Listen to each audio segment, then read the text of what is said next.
आज मैं उपस्थित हूँ फिर से एक नए प्रश्न पत्र के साथ, जिस प्रश्न पत्र का नाम है साप्ताहिक प्रश्न पत्र भाग 26, जिसका उद्देश्य है परीक्षा में सफलता के लिए पिछले साल के प्रश्न पत्रों का अध्ययन कैसे करें, हर हफ्ते 10 नए प्रश्नों के साथ। तो आज के इस कड़ी में पहला प्रश्न है, निम्न में कौन से ग्रह का कोई उपग्रह नहीं है? जिसका पहला ऑप्शन है शनि, दूसरा ऑप्शन है शुक्र, तीसरा ऑप्शन है अरुण और चौथा ऑप्शन है मंगल। तो इस प्रश्न का सही जवाब है शुक्र। यानी हमारे सौर मंडल के दो ग्रह है, एक बुध और दूसरा शुक्र, जिनके कोई उपग्रह नहीं है। हमारा पहला ऑप्शन है शनि। तो शनि के 62 उपग्रह है। कितने उपग्रह हैं? 62 उपग्रह हैं शनि के। शुक्र का कोई उपग्रह नहीं है। तीसरा ऑप्शन है अरुण। अरुण के 27 उपग्रह है। और चौथा ऑप्शन है मंगल। तो मंगल के 2 उपग्रह हैं। मंगल के 2 उपग्रह हैं। हमारा दूसरा प्रश्न है, हड़प्पा सभ्यता की खोज किस वर्ष हुई थी? जिसका पहला ऑप्शन है 1921, दूसरा ऑप्शन है 1922, तीसरा ऑप्शन है 1961 और चौथा ऑप्शन है 1954। तो इस प्रश्न का सही जवाब है 1921। इस प्रश्न का सही जवाब है 1921। हमारा बी ऑप्शन 1922। तो 1922 में मोहनजोदड़ो की खोज की गई।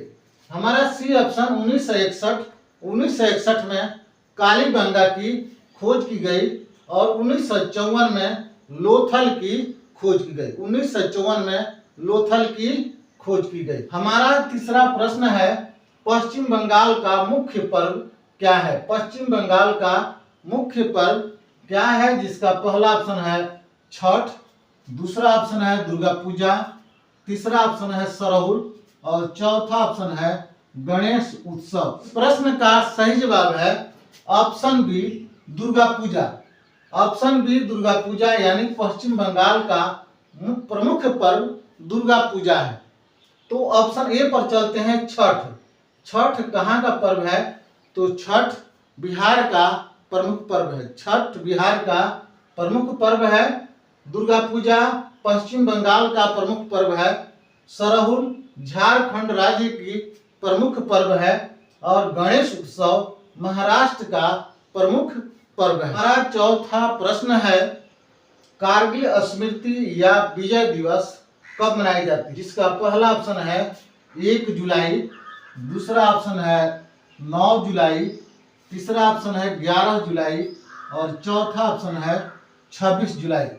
तो इस प्रश्न का सही जवाब है 26 जुलाई। इस प्रश्न का सही जवाब है 26 जुलाई। तो ऑप्शन ए यानी 1 जुलाई, 1 जुलाई को राष्ट्रीय डॉक्टर्स दिवस मनाई जाती है। 1 जुलाई को राष्ट्रीय डॉक्टर्स दिवस मनाई जाती है। बी ऑप्शन 9 जुलाई। तो 9 जुलाई को राष्ट्रीय विद्यार्थी दिवस मनाई जाती है। सी ऑप्शन 11 जुलाई अंतर्राष्ट्रीय जनसंख्या दिवस मनाई जाती है। और डी ऑप्शन यानी 26 जुलाई, तो 26 जुलाई को कारगिल स्मृति दिवस या विजय दिवस मनाई जाती है। हमारा पांचवा प्रश्न है, तेलंगाना राज्य की राजधानी कहाँ है? जिसका पहला ऑप्शन है चंडीगढ़, दूसरा ऑप्शन है भोपाल, तीसरा ऑप्शन है रायपुर और चौथा ऑप्शन है हैदराबाद। तो इस प्रश्न का सही जवाब है हैदराबाद, यानी तेलंगाना की राजधानी हैदराबाद है। हमारा पहला ऑप्शन है चंडीगढ़। चंडीगढ़ कहाँ की राजधानी है? तो चंडीगढ़ पंजाब, हरियाणा और केंद्र शासित प्रदेश चंडीगढ़ की राजधानी है। दूसरा ऑप्शन है भोपाल। भोपाल मध्य प्रदेश की राजधानी है। भोपाल मध्य प्रदेश की राजधानी है। तीसरा ऑप्शन है रायपुर। रायपुर छत्तीसगढ़ की राजधानी है। और चौथा ऑप्शन है हैदराबाद।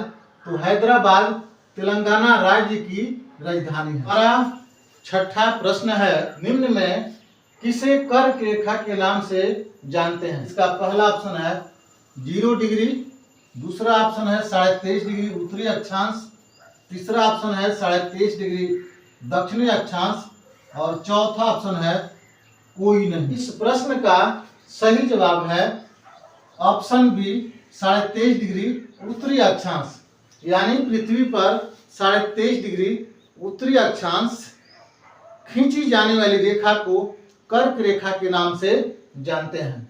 तो हमारा पहला ऑप्शन है 0 डिग्री, यानी पृथ्वी पर जो रेखा 0 डिग्री खींची गई है उस रेखा को विषुवत रेखा या भूमध्य रेखा के नाम से हम जानते हैं। हमारा तीसरा ऑप्शन है 23.5 डिग्री दक्षिणी अक्षांश, यानी पृथ्वी पर 23.5 डिग्री दक्षिणी अक्षांश रेखा जो खींची गई है उसका नाम जो है मकर रेखा है। और बी ऑप्शन है कोई नहीं, यह ऑप्शन जो है सो क्या है, गलत। हमारा सातवां प्रश्न है निकहत जरीन किस खेल की खिलाड़ी है? जिसका पहला ऑप्शन है भारोत्तोलक, दूसरा ऑप्शन है तीरंदाजी, तीसरा ऑप्शन है मुक्केबाजी और चौथा ऑप्शन है बैडमिंटन। तो इस प्रश्न का सही जवाब है मुक्केबाजी, यानी मुक्केबाजी खेल की खिलाड़ी निकहत जरीन है। हमारा पहला ऑप्शन है भारोत्तोलक, तो भारोत्तोलक खेल की खिलाड़ी मीरा कुमार चानू है। भारोत्तोलक खेल की खिलाड़ी मीरा कुमार चानू। क्या हमारा दूसरा ऑप्शन है तीरंदाजी, तो तीरंदाजी खेल की खिलाड़ी दीपिका कुमारी। तीरंदाजी खेल की खिलाड़ी दीपिका कुमारी। हमारा तीसरा ऑप्शन है मुक्केबाजी, तो मुक्केबाजी खेल की खिलाड़ी निकहत जरीन है। क्या नाम है? निकहत जरीन। और चौथा ऑप्शन है बैडमिंटन, तो बैडमिंटन खेल की खिलाड़ी पीवी सिंधु है। हमारा आठवां प्रश्न है 6, 12, 20, 30 रिक्त स्थान 56 और 72 रिक्त स्थानों को भरे। जिसका पहला ऑप्शन है 32, दूसरा ऑप्शन है 36, तीसरा ऑप्शन है 40 और चौथा ऑप्शन है 42। तो इस प्रश्न का सही जवाब है 42। कितना है? 42। तो यह 42 कैसे आता है? तो हम देखते हैं इसके और इसके बीच जो है 6 का अंतर है, इसके बीच का अंतर जो है 8 का है, इसके बीच का अंतर 10 का है। तो यहाँ 6, 8, 10, तो यहाँ 12 होना चाहिए। क्या होना चाहिए? यहाँ 12 होना चाहिए। तो 30 और 12 यानी 30 प्लस 12 यानी हो गया 42। तो यहाँ कितना होगा? 42।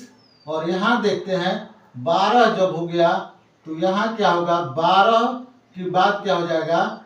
14, यानी 42 और 14 जो है 56 हो गया। 42, 14, 56 हो गया। और यहाँ देखते हैं 14 यानी 6, 8, 10, 12, 14, तो यहाँ क्या हो जाएगा?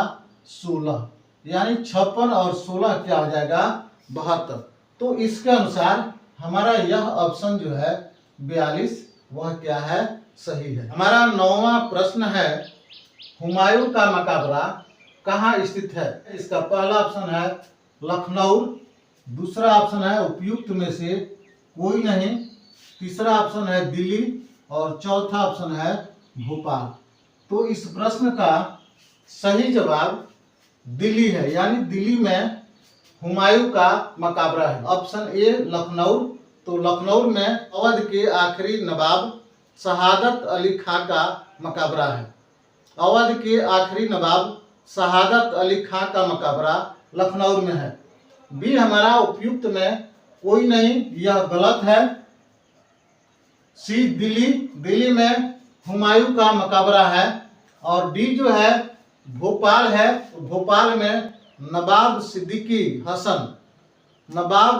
हसन का मकबरा है। हमारा 10वां प्रश्न है 2024 के ओलंपिक खेल में कितने खेल पेरिस में खेले जाएंगे?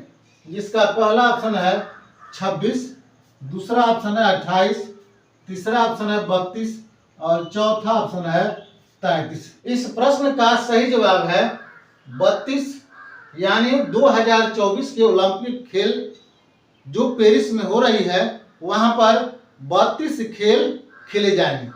तो हमारा ऑप्शन ए है, यानी 26 खेल कब खेला गया? तो 26 खेल जो है 1912 में जो ओलंपिक खेल हुआ उसमें 26 खेल खेले गए। दूसरा ऑप्शन 28 खेल 2016 के ओलंपिक खेल में खेले गए। तीसरा ऑप्शन 32, यानी पेरिस के ओलंपिक खेल में 32 खेल खेले जाएंगे। और चौथा ऑप्शन है 33, यानी 2020 के ओलंपिक खेल में 33 खेल खेले गए। इन्हीं 10 प्रश्नों के साथ हम आपसे विराम लेते हैं और साथ ही आपसे अनुरोध है कि आप इन प्रश्नों को देखें और आपकी जो भी आगामी आने वाली परीक्षाएं हैं उन परीक्षाओं की तैयारी इसी तरीके से आप जरूर करें। हो सकता है कि आप उस परीक्षाओं में सफल हो सकते हैं। तो चलिए इसी के साथ आप सभी को बहुत बहुत धन्यवाद।